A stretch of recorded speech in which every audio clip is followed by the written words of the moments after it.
Witajcie moi drodzy, z tej strony Piotr Michalak, prezes, założyciel CC Foundu.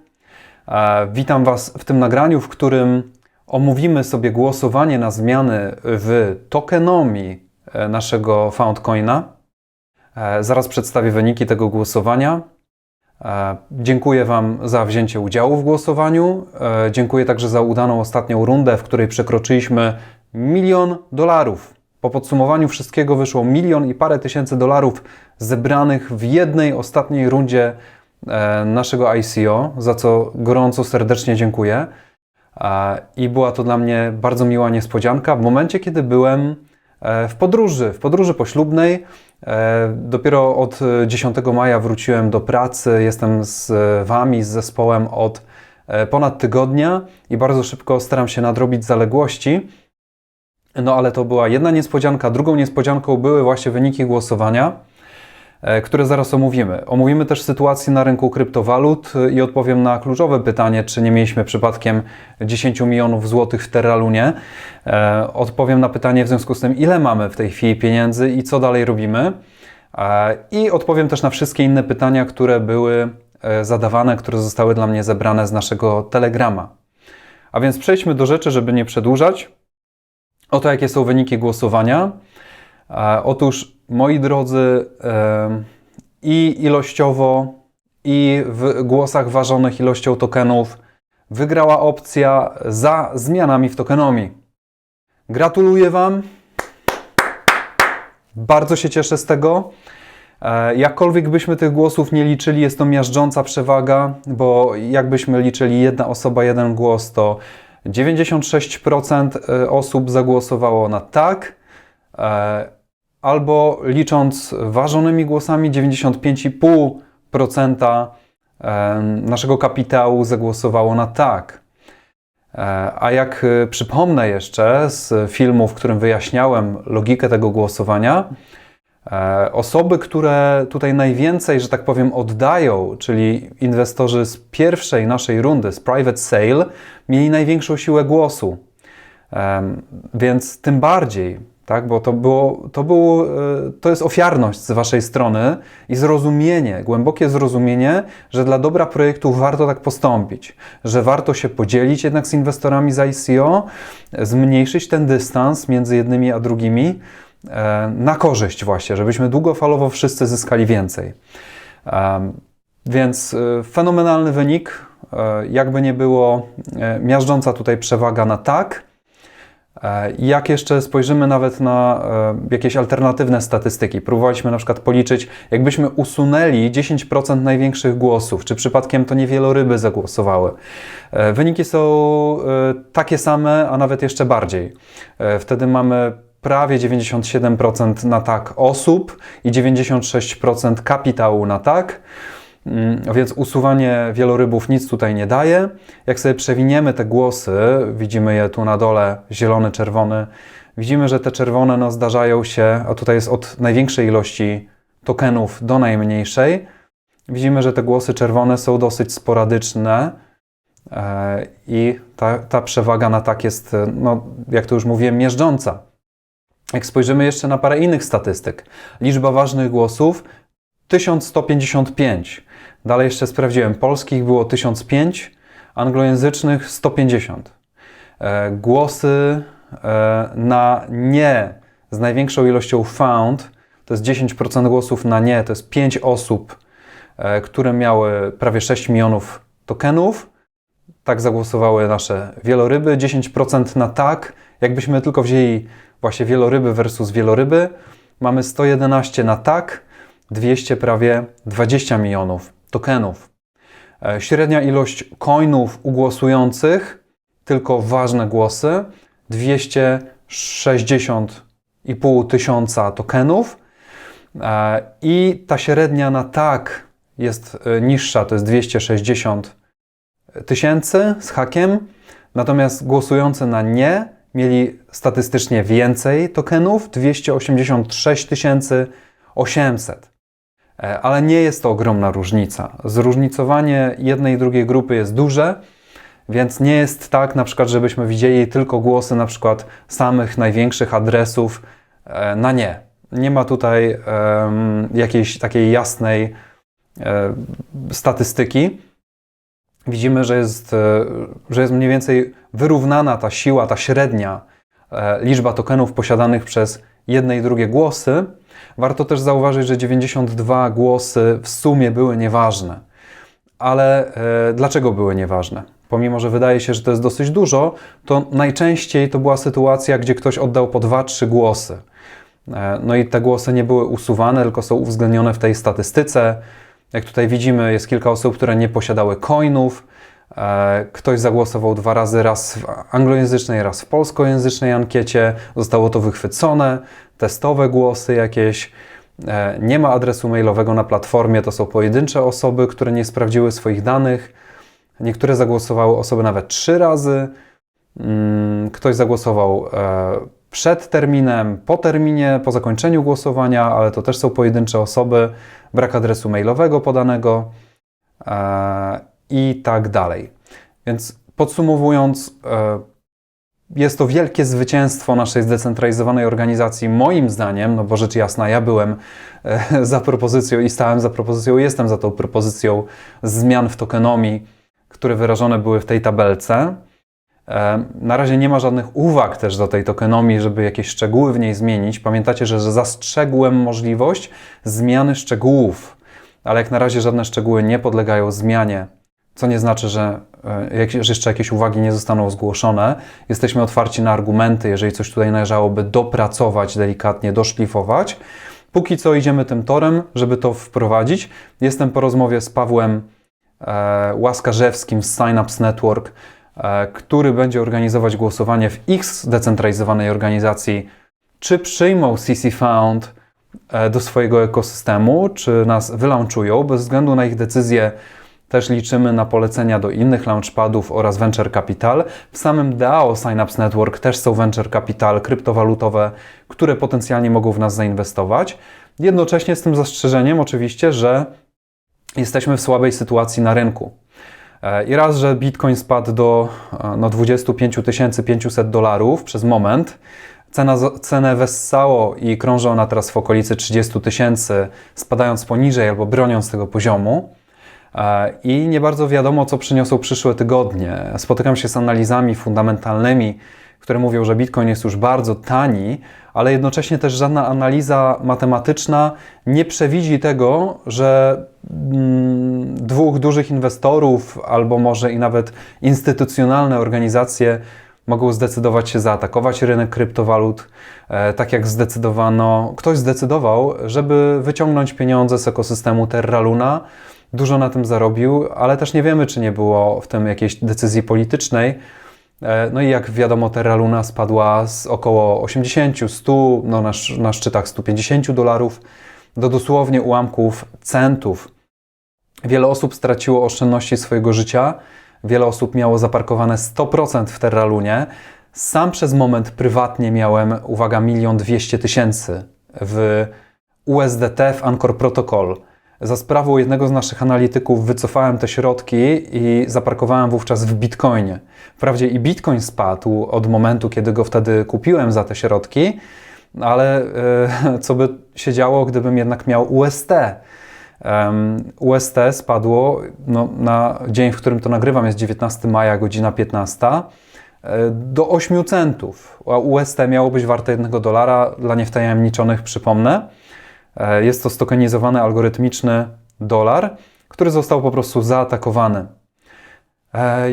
Jest to tragedia, wiele osób popełniło samobójstwa, wiele osób targnęło się na swoje życie, wiele osób odeszło w ogóle z rynku kryptowalut, stwierdziło, że wrócę za kilka lat albo nigdy, miałem długi zaciągnięte na kryptowaluty, stracę dom, zbankrutowałem, nie ma już dla mnie ratunku. Taki jest sentyment teraz na rynku. I jest dużo znaków zapytania, więc nie spodziewamy się, żeby Launchpad wszedł bardzo szybko, bo sentyment na rynku musi się odwrócić. Nie spodziewamy się, że inwestorzy, również kryptowalutowe venture capital na pewno poniosły ogromne straty. Nie spodziewamy się, że wejdą w Foundcoina z dnia na dzień teraz. Prawdopodobnie trzeba będzie chwilę odczekać, dobrze się przygotować i to właśnie w tej chwili robimy. W tym momencie są dwa główne cele, od razu odpowiadając już na pytanie, co robimy. W tym momencie są dwa główne cele działu marketingu. To jest przygotowanie naszych ofert pod Venture Capital, które poprzedzają wejście na launchpady, jakby nie było. A drugi taki cel to jest przygotowanie się do otwarcia portalu, optymalizacja marketingowa tego portalu pod przyjmowanie dużych ilości użytkowników, przygotowanie ekosystemu reklamy pod to, żeby pozyskać dziesiątki tysięcy użytkowników do CC Foundu, bo to trzeba będzie wypromować. To jest cel w tej chwili marketingu. Moim celem jest w tej chwili przyjrzenie się naszym procesom wytwarzania oprogramowania i planom na to, jak ma wyglądać produkt, nasza platforma CC Found w nieco dalszej przyszłości, żeby też zaplanować architekturę dla programistów do pracy na za miesiąc, 2, 3, kiedy będą oddawali kolejne moduły, co mają robić dalej. Tutaj wchodzą takie rzeczy jak chociażby decentralizacja treści na IPFS-ie, czy co ma dalej dziać się z naszym marketplace'em, jakie kolejne produkty mają być dodawane, funkcjonalności, być może lejki sprzedaży. Nad takimi rzeczami teraz pracujemy, ale nie tylko nad funkcjonalnościami, ale też nad tym, jakie są standardy naszej pracy w dziale IT i na poziomie takim po prostu organizacyjno-korporacyjnym i na poziomie też predyspozycji poszczególnych osób, liderów w zespole na przykład, tego, do czego mają predyspozycje, co potrafią robić, żeby niekoniecznie usztywniać stanowisko, że ktoś na danym stanowisku coś robi i basta, ale też, że przykładowo nie potrafi czegoś robić i może ktoś inny jest w tym lepszy i należy uzupełnić jego kompetencje, a być może dotrudnić osobę i zmienić organizację, żeby ją usprawnić, żeby działała ona szybciej. Nie chcę teraz tutaj zdradzać konkretnych rozwiązań, cały czas nad nimi dyskutujemy, ale daję taki sygnał, nad czym ja się w tej chwili skupiam. Po pierwsze, na wytworzeniu produktu. Już od wielu tygodni nie siedzę w marketingu. Władzę w marketingu przejął członek zarządu Wiktoria. Ja od marketingu odszedłem, skupiając się właśnie między innymi na naszym produkcie. Skupiam się na nim po powrocie z urlopu dalej. I gdzieś tam na drugim, trzecim miejscu jest ten cel pozyskiwania finansowania, gdzie trzeba pchnąć po pierwsze zmiany w tokenomii, po drugie właśnie venture capital oraz launchpady. I to się wiąże też z wymianą smart kontraktu obsługującego nasz token. I ten smart contract będzie miał dodatkowe zabezpieczenia przed botami, które robią frontrunning na zdecentralizowanych giełdach, co powinno ucieszyć tych z Was, którzy wiedzą, co to w ogóle jest. Jeżeli nie wiecie, to nie będę teraz tego tłumaczył, bo nie chcę za bardzo przedłużyć tego nagrania. Przechodzę dalej, kochani. W związku z tym już konkretnie, czym mieliśmy Terra Luna? Ja prywatnie miałem 100 tysięcy złotych w Terra Luna. To jest niestety moja strata. Całe szczęście niedotkliwa. Natomiast CC Found miał 300 tysięcy złotych w UST w Anchor Protocol, o którym wcześniej wspomniałem. Szczęśliwie kwota chociaż znaczna, tak nie powiem, że to są małe pieniądze, ale nie jest to kwota, która by strasznie dużo zmieniła, tak? Niestety to się wydarzyło, ciężko to było przewidzieć. Można było przewidywać ataki na Terra Lunę, ale że akurat w tej chwili na przykład to nastąpi i że będzie to atak skuteczny, no to był jakiś bet, jakiś gamble, jakiś hazard. Bardzo dużo osób tego nie przewidziało. I w związku z tym odpowiedź na pytanie, ile mamy środków. Grupa CC Found na ten moment ma 12 830 000 złotych, z czego w krypto mamy 5 430 000 złotych, a gotówki mamy niecałe 7 400 000 złotych. Więc jest to kwota, która spokojnie pozwala nam na development. Jak widzicie, no część mamy w krypto, część w gotówce. No i taka jest kolej rzeczy, bo jeżeli krypto w końcu wybije, to te środki będą bardzo dynamicznie puchły i na tym nam zależy, ale oczywiście ryzykujemy jak wszyscy inwestorzy kryptowalutowi, że będą dalsze spadki. Konia z rzędem teraz temu, kto przewidzi, w jakim kierunku pójdzie rynek, a jednocześnie niestety wartość złotówki również spada, jak i każdej innej waluty z racji na globalną inflację, jaką mamy na całym świecie. Inflacja szczególnie mocno dotyka niestety nas, ponieważ jak docierają do mnie głosy, niestety znowu zaczął się atak amerykańskich firm na polskich programistów. Znowu polscy programiści są wysysani do Stanów Zjednoczonych regularnie dostajemy, nasi programiści dostają oferty zatrudnienia za większe pieniądze. Jest to niewesoła sytuacja, ponieważ znowu powoduje presję na wzrost wynagrodzeń w sektorze IT. To się na początku tego roku skończyło, a teraz znowu powraca. No i ta sytuacja jest dla nas chyba jednym z większych zagrożeń pod kątem no właśnie tego kapitału, na ile on wystarczy i co dalej robić. To jest taka kwestia, dlatego w tej chwili maksymalnie szybko dążymy do tego, żeby otworzyć portal, zacząć przyjmować użytkowników i po prostu obserwować, jaką będziemy mieli trakcję. Oczywiście portal w ten sposób jest testowany i będzie dopracowywany. No i na tej platformie jak najszybciej wprowadzone funkcjonalności monetyzacyjne pokażą też, czy ta monetyzacja będzie tak szybka, jak zakładałem, czy szybsza, czy może jednak wolniejsza. To wszystko zostanie w ciągu najbliższych miesięcy gruntownie przetestowane. No myślę, odpowiadając też na takie ciche pytanie, kiedy otworzymy betę, jest to kwestia właśnie około 2 miesięcy, mniej więcej w połowie tego roku chcemy, żeby beta została otwarta. Tak naprawdę wypracowanie funkcjonalności potrzebnych do otwarcia bety, na przykład funkcji związanych z moderacją treści, oznaczaniem tych treści, głosowaniem na oznaczenia, że na przykład coś jest spamem, te funkcje będą szybciej gotowe, ale wszystko, co jest gotowe w cudzysłowie u nas w IT, następnie przechodzi przez długi cykl testów i nauczyliśmy się, że w architekturze, w której pracujemy, w tym systemie, te testy zawsze powodują zwrot funkcjonalności, zwrot poprawek.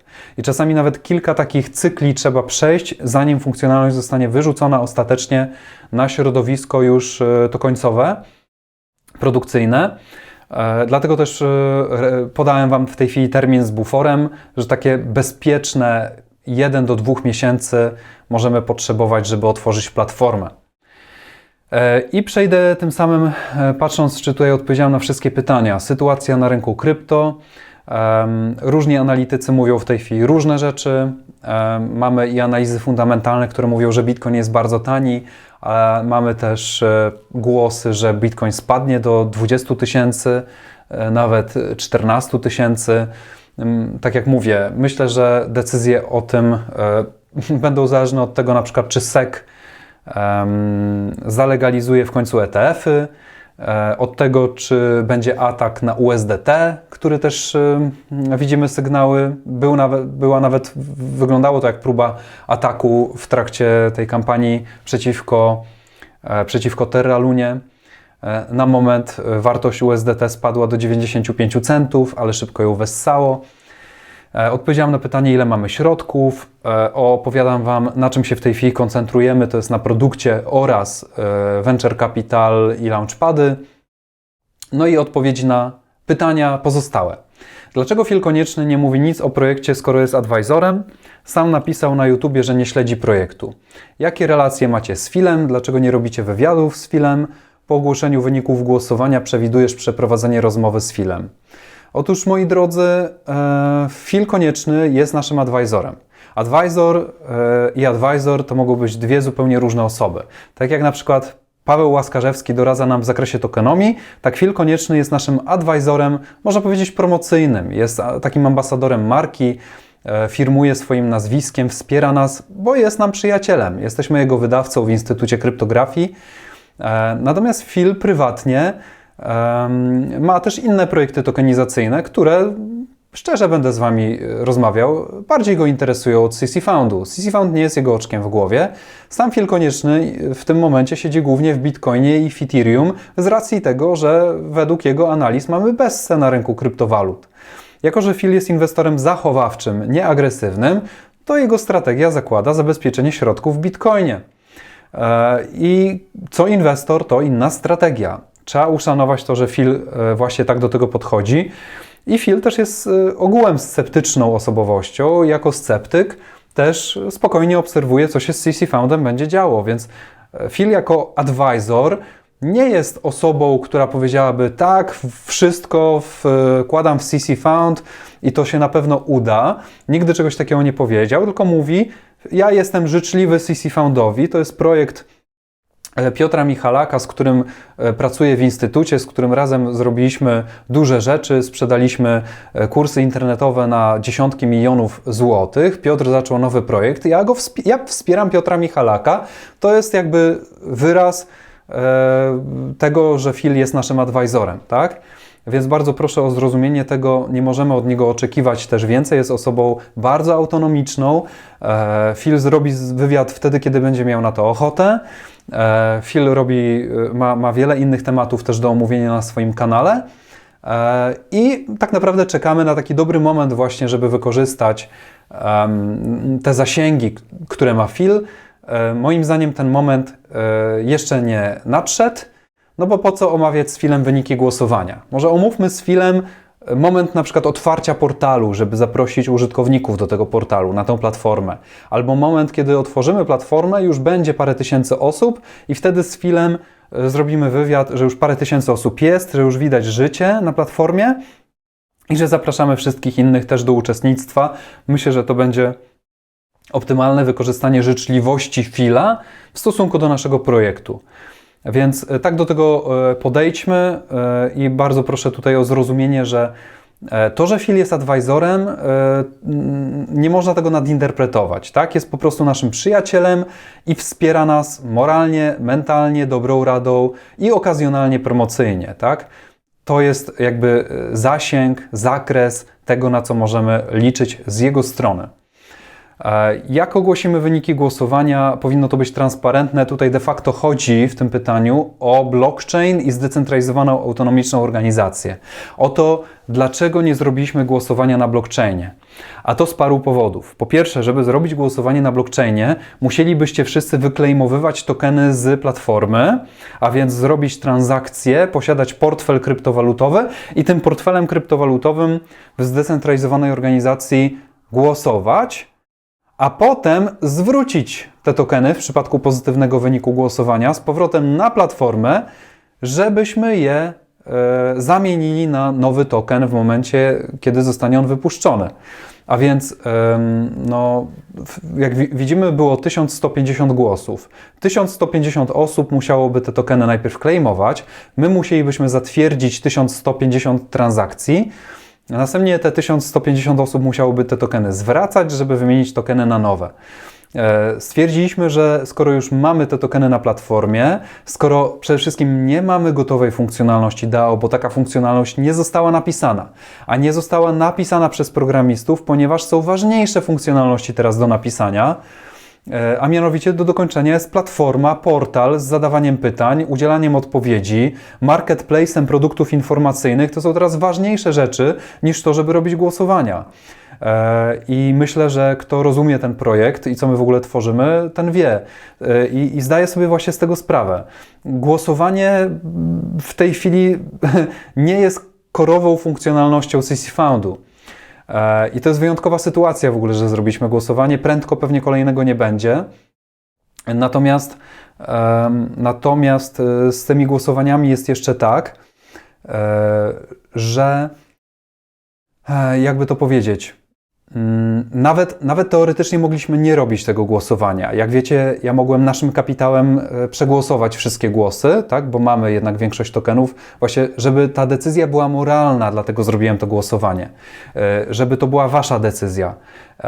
I w tym pytaniu ukryte jest coś takiego, że ze względu na brak transparentności ja Ci nie ufam. To powinno być na blockchainie, to powinno być transparentne, bo ja chcę Ci ufać, nie? Natomiast w ogóle sam fakt, że robimy głosowanie w tym temacie zmiany w tokenomii, a nie zarządzamy ją odgórnie, właśnie wynika z tego, że chcemy być moralni.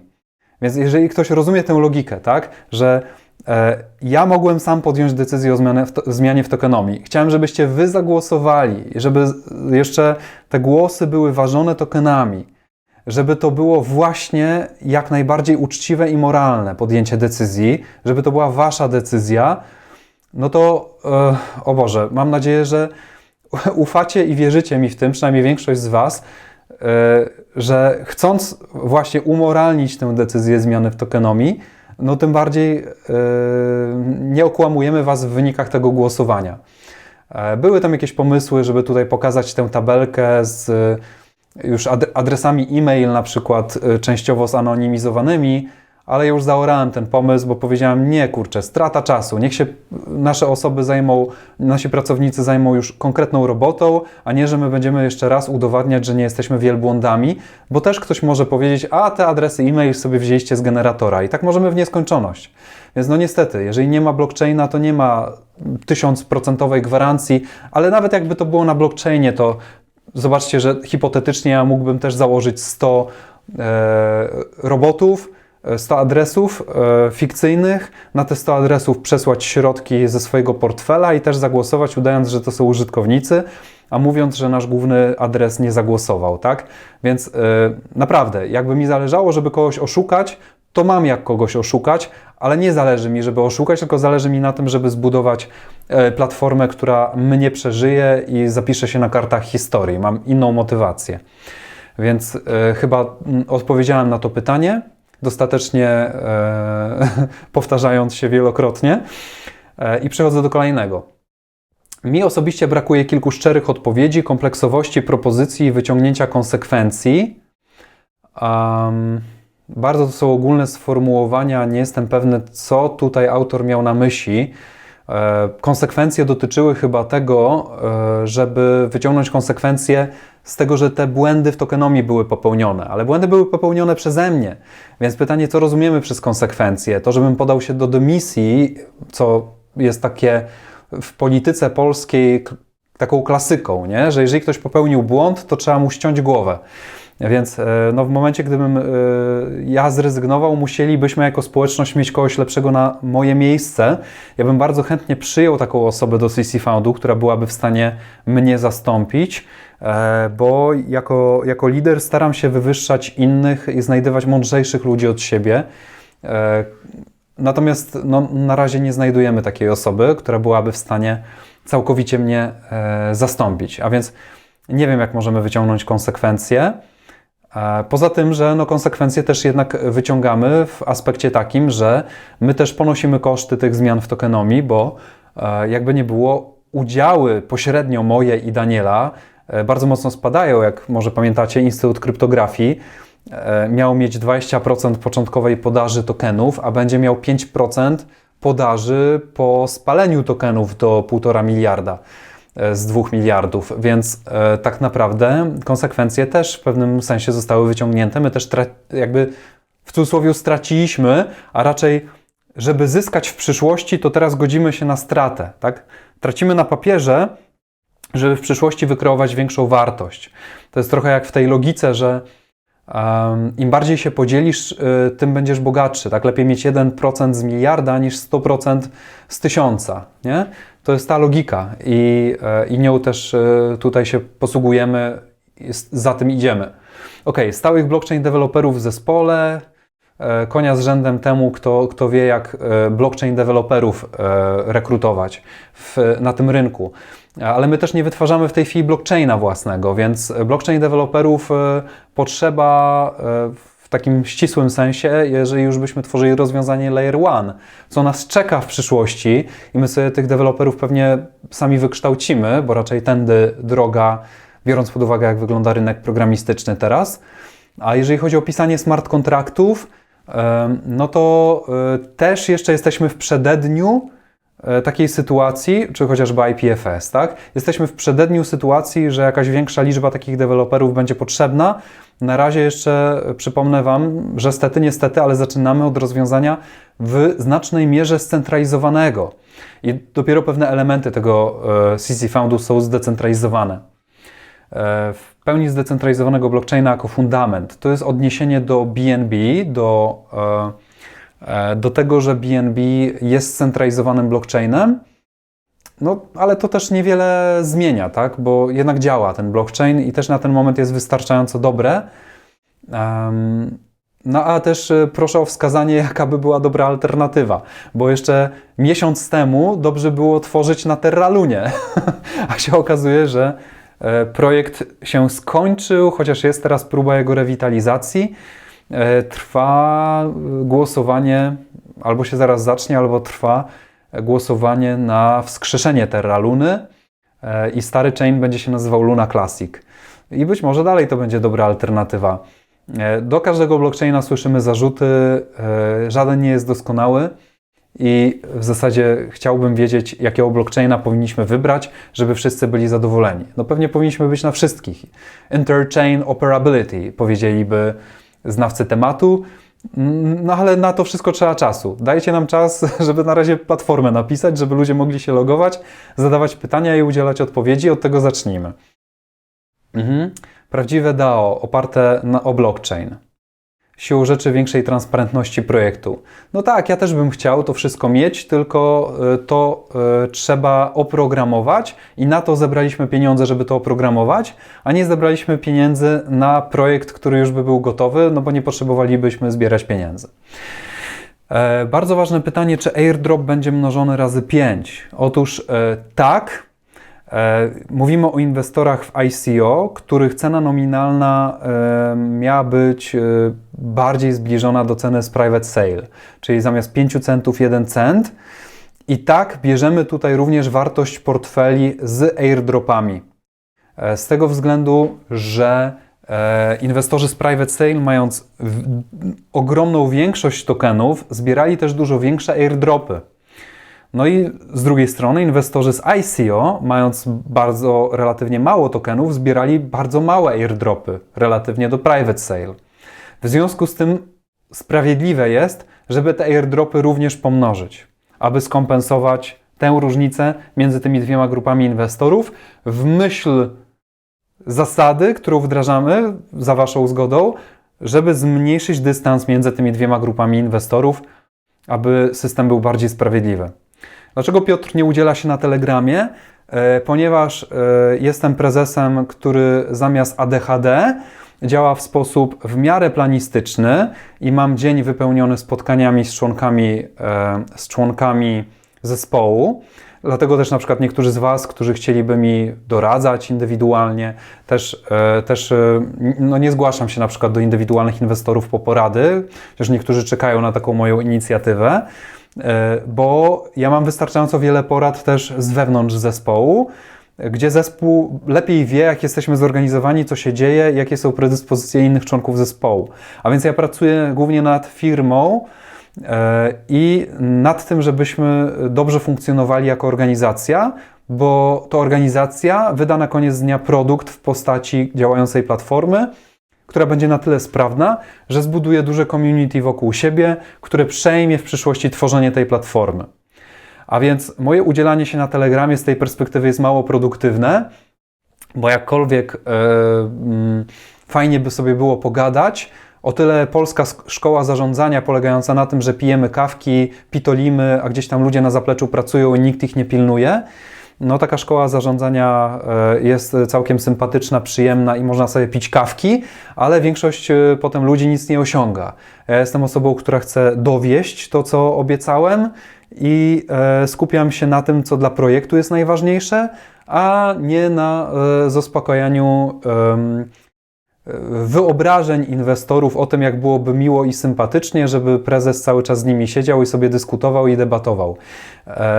Mam nadzieję, że to rozumiecie i ci z Was, którzy znają biznes, wiedzą, jak się zarządza zespołami, rozumieją, że moją funkcją jako lidera jest praca z ludźmi przede wszystkim i najważniejsi są ci ludzie w organizacji w tym momencie, a mój kontakt z inwestorami ma tę funkcję, żeby Was poinformować oczywiście, co się dzieje, odpowiedzieć na pytania, ale wystarczy, jeżeli będzie bardziej sporadyczny, czy jak grupowo odpowiem na pytania, tak jak to robię teraz, przynajmniej na ten moment. Też nasze community docelowo nie ma być na Telegramie, tylko ma być w CC Foundzie. Inne projekty mogą mieć inaczej, no bo nie wszystkie projekty tworzą social medium, prawda? Więc wtedy Telegram zawsze będzie żywy na ich tapecie. Dla nas Telegram kiedyś będzie przebrzmiał bajką. Kiedyś nasza komunikacja przeniesie się na CC Found, tym ważniejsze jest, żebyśmy skupili się na CC Foundzie. Jak team zamierza budować zdecentralizowane usługi i organizacje na blockchainie, który nie jest zdecentralizowany? To chyba odpowiedziałem. Czy nadchodzące zmiany nie mają na celu gry na czas? Znaczy, co mamy... To pytanie zakłada, czy nie macie złych intencji. Nie mamy złych intencji. Chcemy zebrać więcej kapitału dla Waszego też dobra, bo jak CC Found będzie miał więcej gotówki na zatrudnienie większej liczby specjalistów, programistów, konsultantów, doradców, członków zarządu i tak dalej, to wytworzymy lepszą platformę, która lepiej zadziała. Będziemy mieli też więcej środków na promocję tej platformy, na doskonalenie tej platformy i w rezultacie, o ile dobrze zaalokujemy ten kapitał, no to Wy będziecie mieli bardziej udaną inwestycję. Więc no, czy jest to gra na czas? No, chyba odpowiedziałem na pytanie. Dobrze myślę, że spora część zebranego kapitału poszła na zakup BTC. To jest pytanie. No nie, to już pokazałem, tak, że ile mamy w krypto, ile w gotówce. Większość w krypto mamy w Bitcoinie. Dodatkowo mamy w Ethereum oraz w BNB. Także to są 3 główne pozycje. Dalej, a w związku z obecną sytuacją na rynku chodzi o zebranie dodatkowej kasy na bieżące wydatki w oczekiwaniu na hossę w krypto. No nie jest to w odniesieniu do sytuacji na rynku krypto. Chodzi o zebranie dodatkowej kasy na bieżące wydatki, rozumiane jako tak zwany burn rate. W każdym startupie mamy poziom spalania kapitału, który wyznacza po prostu ilość zatrudnionych osób. Mamy zatrudnionych ludzi, którzy wytwarzają pewien produkt. Oni spalają na przykład w CC Foundzie około $500 000 miesięcznie i to jest inwestycja potrzebna, żeby zrealizować projekt. Więc tak, no chodzi o to, żebyśmy mieli te pieniądze, żebyśmy mogli podnieść spalanie też do 600-700 tysięcy, zatrudniając dodatkowych specjalistów, jak chociażby wspomnianych wyżej blockchain deweloperów, tak? Którzy nie są tanimi członkami zespołu. Ale chyba odpowiedziałem na pytanie, nie chcę się powtarzać.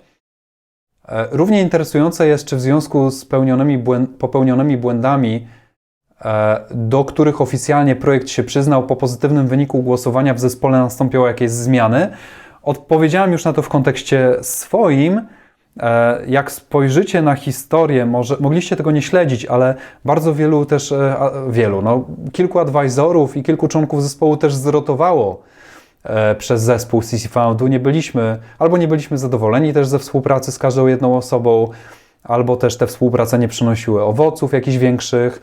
Także już też takie zmiany nastąpiły wcześniej, jak też pewnie będą następowały w przyszłości, co jest znamienne dla każdego biznesu i każdej firmy.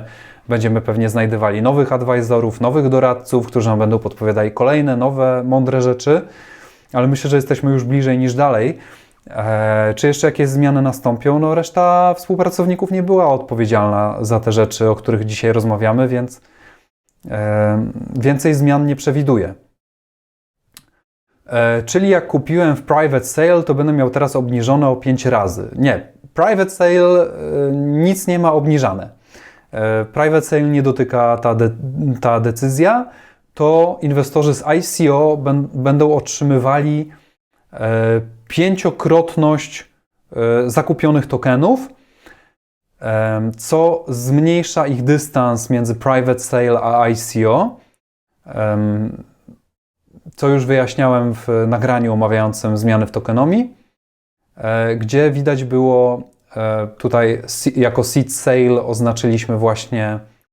oznaczyliśmy private sale, tutaj mamy niecałe $1,5 miliona, po cenie nominalnej 0,5 centa i chcemy tę cenę nominalną sprowadzić do około 1 centa dla ICO, które tutaj w tej tabelce nazywa się Private A. Przypomnę, o to chodziło.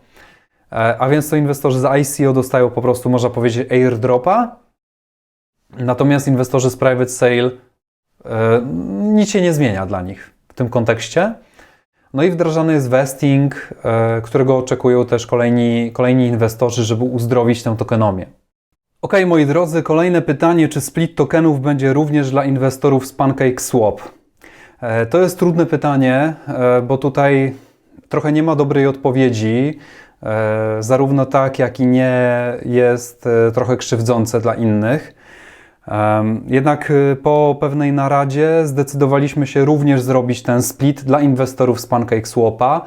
Tych osób jest bardzo mało, jest to bardzo niewielka liczba tokenów, więc żeby nie krzywdzić tych inwestorów, z których niektórzy kupowali no, po dosyć wysokich też cenach, 3, 4, 5 centów. Z jednej strony byłoby dla nich krzywdzące i też wiele osób z PancakeSwapa się z nami kontaktowało, jednak też mówiliśmy, że no można tam kupić, jednak wymaga to wprowadzenia tych tokenów na naszą platformę, żeby dokonać takiego splita. Będziemy jeszcze informować w naszych mediach, jaka będzie data końcowa oraz data tego splita, żeby dokonać tej operacji. Więc w skrócie odpowiadając, tak, split tokenów będzie również dla inwestorów z PancakeSwapa. Pozostaje pytanie, czy projekt liczy wyłącznie na zyski ze sprzedaży tokena, a stworzony model biznesowy i przewidywalne źródła revenue, czyli przychodu, tak naprawdę nigdy w pełni nie będą działać. No nie. To jest pytanie, hej chłopaki, czy jesteście oszustami? I czy sami nie wierzycie w swój projekt? No nie, wierzymy w swój projekt i nie wiem, ile razy mogę przypominać o tym, że od 16 lat sprzedaję produkty informacyjne. Instytut Kryptografii w zeszłym roku zrobił kilkadziesiąt milionów złotych przychodu. I ja od zawsze siedzę w tym rynku i CC Found ma być ostateczną metodą na wyskalowanie tego modelu biznesowego. I mamy doświadczenie w sprzedaży produktów informacyjnych. Wiemy, że są dobrą metodą monetyzacji w internecie. I w CC Foundzie, jak będą tysiące użytkowników, no to wielu z nich będzie wystawiać produkty i z tego będzie przychód. Co jest tak trudnego w zrozumieniu tego? Nie rozumiem. Pamiętam początki CC Foundu, pierwsze miesiące, jak przychodzili do nas i do pracy ludzie, i advisorzy, i jacyś potencjalni inwestorzy i bardzo często miałem taki feedback, że oni nie rozumieją, na czym my będziemy zarabiać. I ja się zastanawiam, no nie wiem, jak robisz sklep internetowy, który sprzedaje kubki, koszulki i klapki, to i tłumaczysz komuś po raz 10, że będzie sklep internetowy, gdzie są kubki, koszulki i klapki. I ktoś mówi, ale ja nie rozumiem, na czym wy będziecie zarabiać? No na kubkach, koszulkach i klapkach.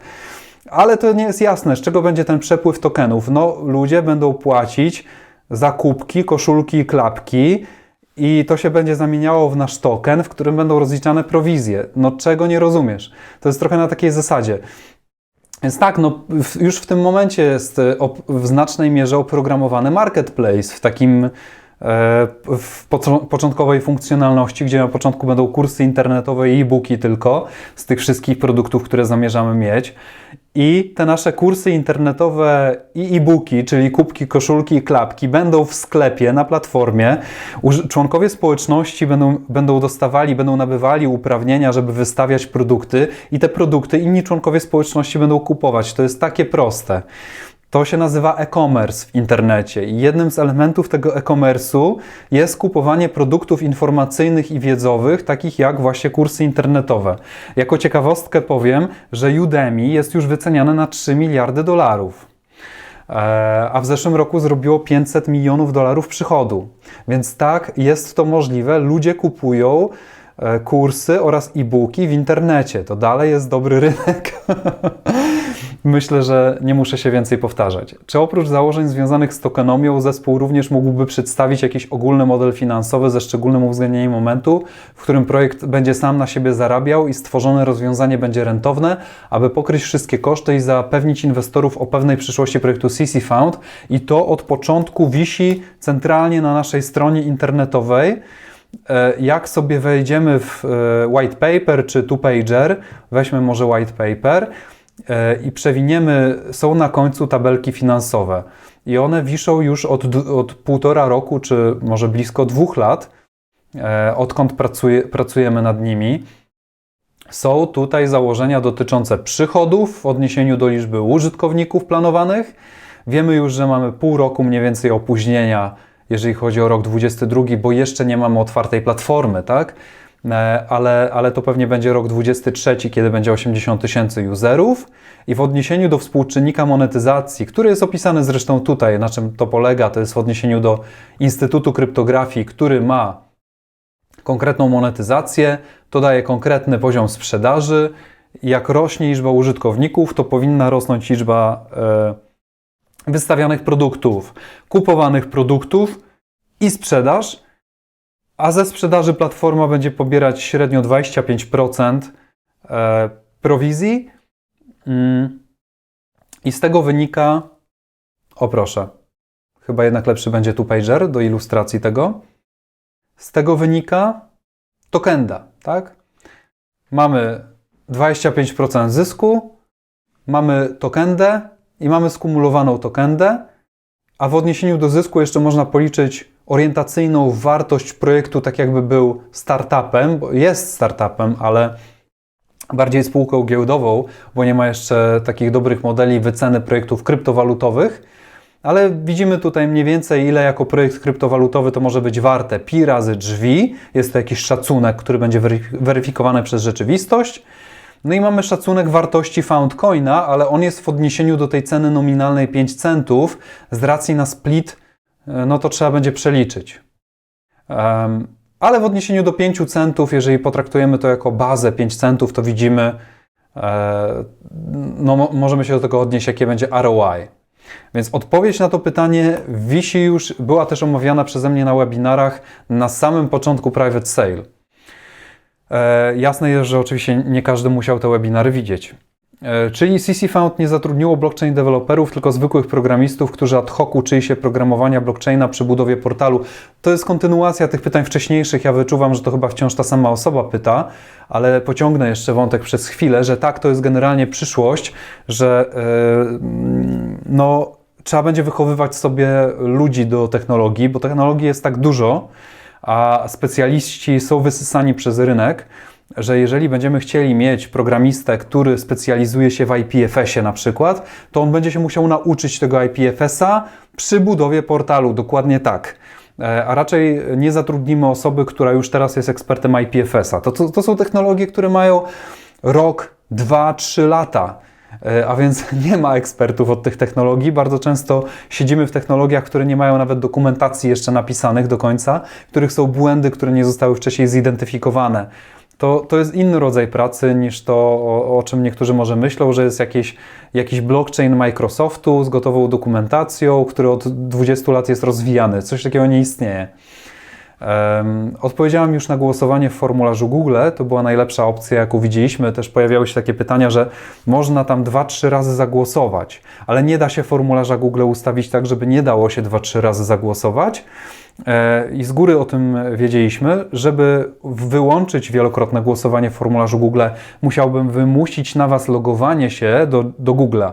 A nie wszyscy z Was mają w ogóle konto w Google'u, więc część z Was nie mogłaby po prostu zagłosować. Więc zamiast tego zrobiliśmy otwarty formularz, no i jak już widzieliście, powtarzające się głosy usuwaliśmy. Ile coinów jest wypłaconych z platformy?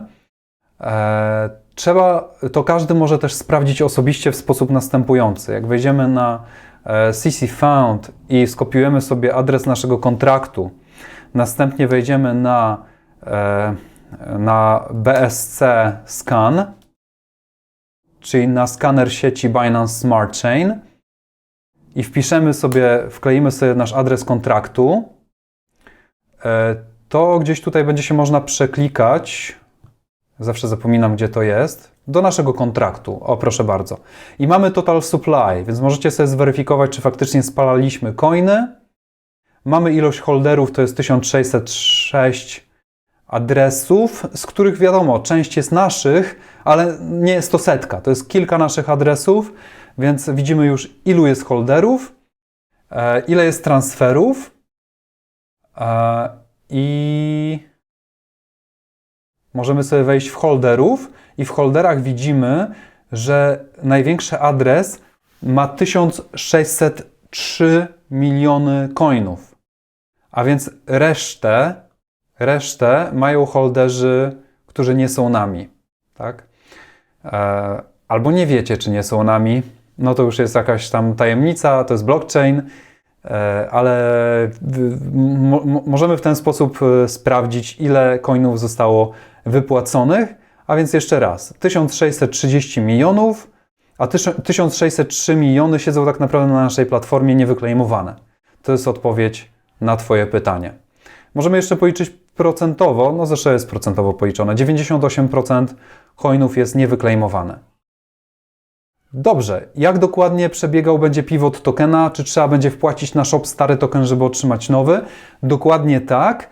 Podamy datę, do której trzeba będzie wpłacić stary token i następnie claimując nowy, no będziemy już otrzymywali nowy, nastąpi wprowadzenie nowego smart kontraktu z nowym adresem, podamy jaki to jest adres, stary token przestanie być wspierany i nowy token będzie wypłacany z tych nowych adresów.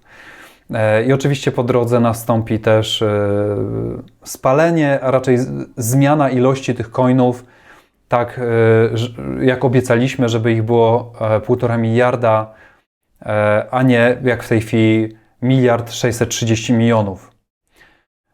No i daty jeszcze będziemy podawali, to jest do ustalenia. W tej chwili jesteśmy w kontakcie z naszymi doradcami, jeszcze musimy zaplanować szczegóły tej operacji. Jaka jest pozycja Waszych advisorów i z kim konsultowaliście się na temat zmiany tokenomii z głosowania? Na to pytanie odpowiadałem w wideo z omówieniem naszej tokenomii. Przede wszystkim z Pawłem Łaskarzewskim oraz Marcinem Klaryckim z BasketCoin, a Pawłem z Synapse Network.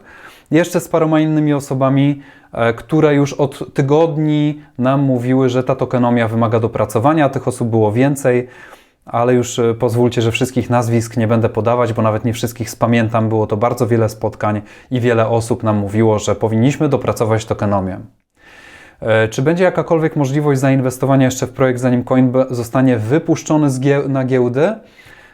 Więc tak, no zanim nie zostanie przeprowadzony pivot tokena i będzie ta data graniczna, no to jeszcze teoretycznie można zakupić coina na PancakeSwapie. To po pierwsze.